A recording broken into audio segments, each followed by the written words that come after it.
Hello, my name is Jasmine Richards. I'm Maame Blue. Hi, I'm Alice Curry.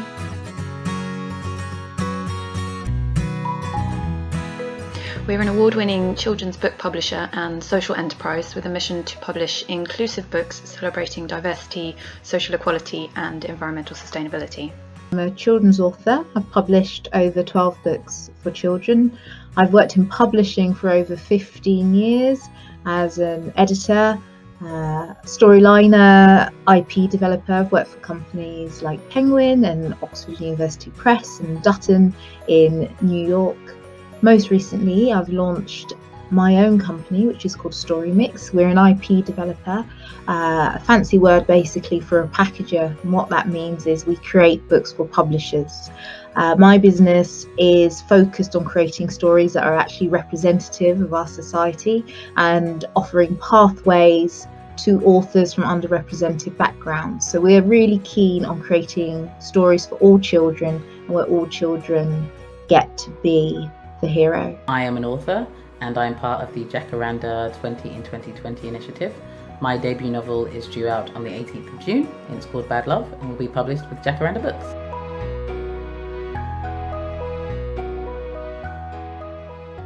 I'd say the issues surrounding diversity and inclusivity in publishing are threefold, from the infrastructure of the publishing industry to the creation and content of the books being published to the way in which these books reach readers.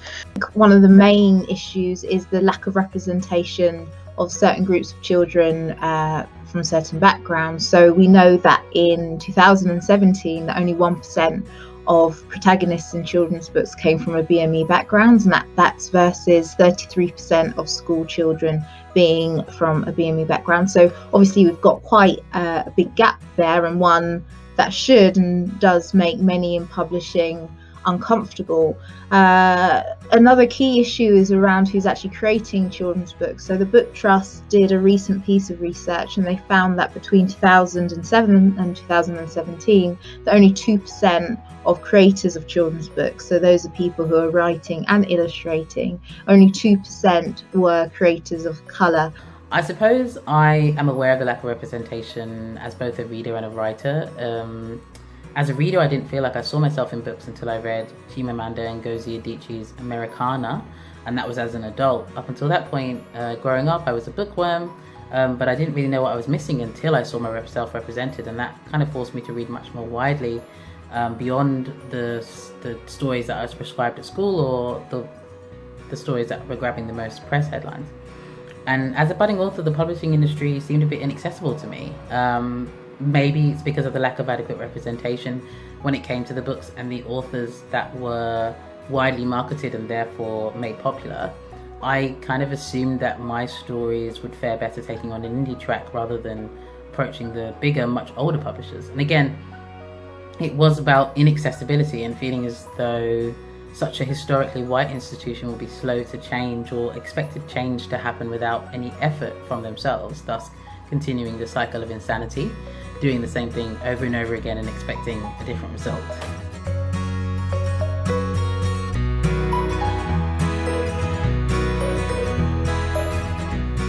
At Lantana, we're trying to lessen the gap by actively reaching out to authors who identify as a minority. We work with a diverse team and we publish inclusive books. We have an open submissions process on our website to open up access for aspiring authors, and we practice a form of positive discrimination to level out the playing field for underrepresented voices. The 20 in 2020 initiative from Jacaranda is a great one, trying to close the gap, which I am really excited to be a part of. So the aim is to publish 20 Black British writers in 2020, something that has never happened in 1 year before, which is insane. Black British history is woven into the fabric of UK society, but there are not nearly enough voices represented in the literary world as there could be, or at least not as many that enough people know about right now. I think it's a great initiative that will add fiction, non-fiction and poetry to the Black British canon and show that if a small independent publisher like Jacaranda can do something this big, there's no reason that the bigger publishing houses can't also do something like this. In terms of trying to change the DNA of publishing houses. Creative Access are doing some great work. Society of Young Publishers are doing some great work to really try and encourage people from lots of different backgrounds to think about publishing and the creative industries more widely. And I think that that's going to be absolutely key if we want to see a sea change in publishing. We donate a book for every book that's bought from our website to our charity partner Read for Good, so that children who otherwise lack access to books can still learn to develop a love of reading.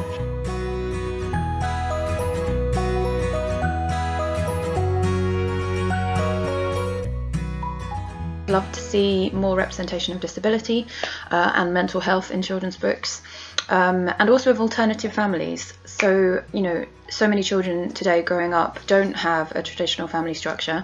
They may be a single parent family.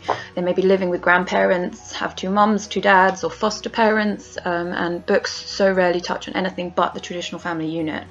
And a handful of publishing houses are now kind of taking the time, and they've got more open submissions and prizes for underrepresented groups. But that's not to say that people of colour are this homogeneous group, rather that there are a multitude of voices not currently being heard or read because of the status quo. And the reality is that the world is moving beyond more of the same. There are more platforms for voices to be heard now than ever before, and it just makes good business sense for the publishing industry to get on board and tap into a market that they haven't properly engaged with before. From my experience as being an author for children, and the fan letters I would receive from parents and children alike saying how much they enjoyed and how much they needed to see characters that looked like them in fantastical settings, and that there wasn't enough of those types of books.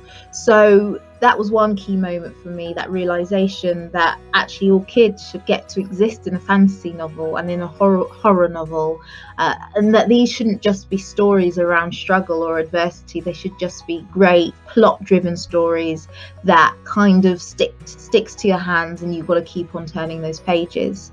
The other part of my journey to founding this business was when I had my own children, and as my son approached the age where he could read independently, and looking at the bookshelves and realizing he wasn't there.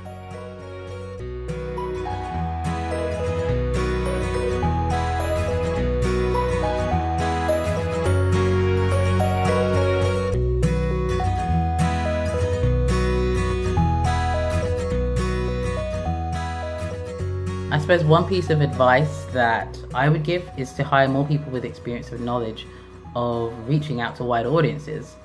You know, by diversifying a workforce, you diversify the ideas on the table, and you're more likely to come up with new and creative directions that can only benefit the publishing industry. Don't stay anywhere too long. I think it's really important that you gain knowledge and you gain networks, but if you actually want to progress at a decent speed, it's really important that you actually move around. And what's also important about moving around is that you understand how different publishing companies work and what the ethos, what the business ethos is of a place, because not every publisher does it the same. Follow a good story, first and foremost. Avoid stories with stereotypical tropes that are headline grabbing but don't actually move you.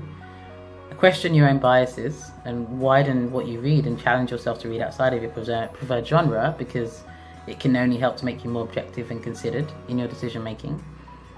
Pay attention to publishers currently doing great work to be more diverse and inclusive, such as Jacaranda books, dialogue books, murky books, and engage with these with more diversity and inclusion initiatives, and see how you could incorporate these ways of thinking into your work as a professional.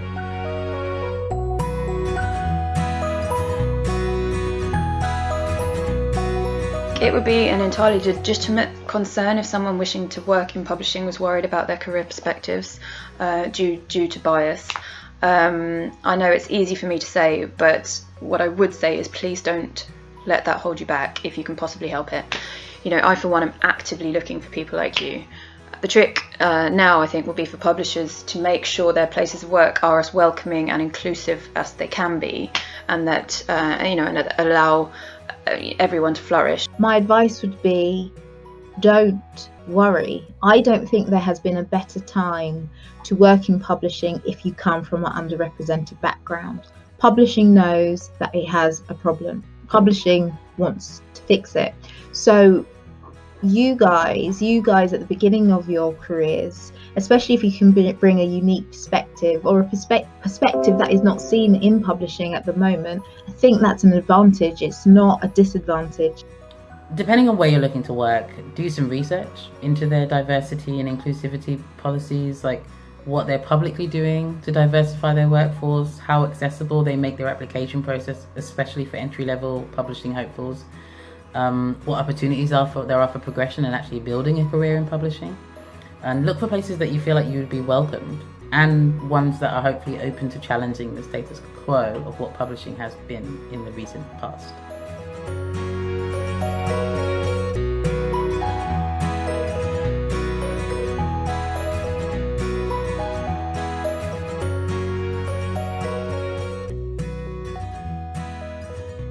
Diversity and representation is beneficial to all of us, and it will keep the publishing industry creative and forward-thinking, and also continuously a much-needed resource for so many people, especially right now in the current climate.